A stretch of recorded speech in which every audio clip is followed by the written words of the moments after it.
seeing what Duck soccer is about, and that 4-diamond 2, we've practiced all season for it, so I'd expect to see it. Just how big of a weekend do you think this is for you guys? You've obviously faced tough competition looking for that first one in conference, and Washington State's obviously no scrub. Yeah. It's a very important weekend. We're home. We're under the lights. We always love that. And just the fan base we've gotten this past weekend, I think Peg said 700 was the number. Sold out.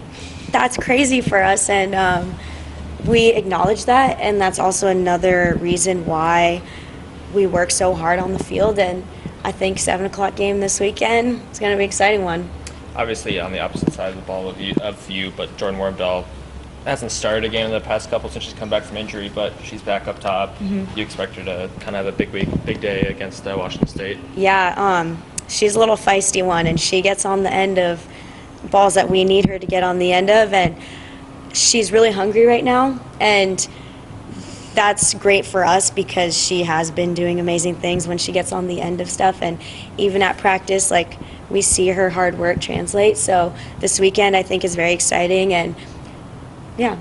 So Croy came in this year with kind of a day one starter. What's kind of been the dynamic between you, Croy, and Hannah Taylor? Yeah, it's been a great one. We all learn off each other.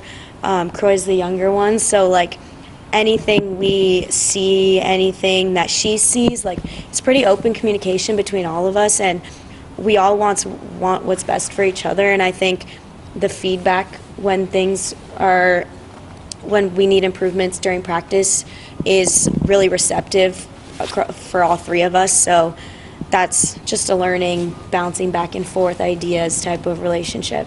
Is there a benefit to having pretty much that upper echelon of the Pac-12 as the start of your conference schedule as maybe opposed to the back half?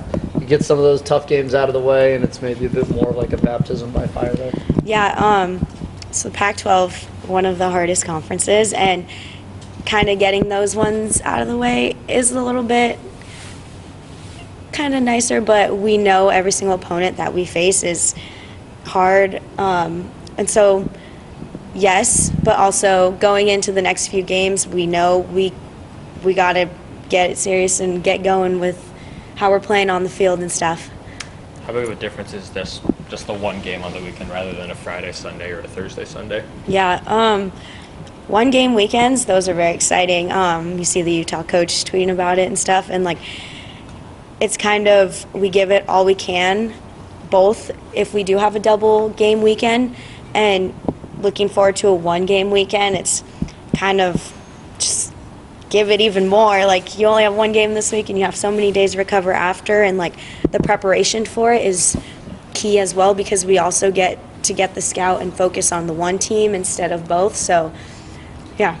You've obviously faced Washington State in your past 3 years. Playing against, I don't know, Morgan Weaver, and then I don't know the name of the other one, number 3, but I've played the 3 years, and they're really feisty and really aggressive. So we obviously need to share that with the team, but also like they do work for every ball. They're like a Stanford, they're like Cal, and I feel like we can't not take it easy, and we know what we're going to be facing, and just hard work. When you're going and facing a new opponent, do you kind of tell